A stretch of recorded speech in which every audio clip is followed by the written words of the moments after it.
Nagmistulang mahiwagang karagatan ng bayan ng Pilar dito sa Bataan linggo ng gabi matapos pasinayaan ni Mayor Charlie Pizarro ang Christmas lighting sa temang Alon ng Biyaya, Pasko ng Pag-ibig na pinatingkad pa ng kanilang official municipal Christmas ID. Katuwang din sa seremonya sina Vice Mayor Ces Garcia, SB members, mga barangay captains at municipal employees. Sa pagbukas ng mga ilaw, agad na bumungat ang makukulay na dekorasyong hitik sa undersea characters mula kina SpongeBob, Patrick at Mermaid hanggang sa iba pang nilalang dagat na tila lumulutang sa gitna ng gabi.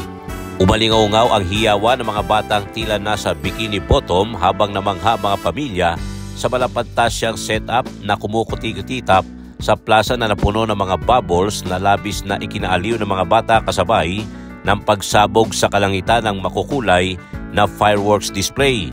Hindi lang ito pagdiriwang kundi isang paanyaya na muling maramdaman ang saya, tuwa at kababalaghan ng Pasko sa mata ng bawat Pilarians. Ayon pa sa mensahe ng alkalde, ang liwanag na ito ay simbolo ng kabutihan, pagkakaisa at pagmamahalan, mga alon ng biyayang dapat ipadama sa isa't isa sa buong Kapaskuhan. Sa bayan ng Pilar, hindi lang basta Pasko ang umiilaw, pati puso ng komunidad ay nagliliwanag.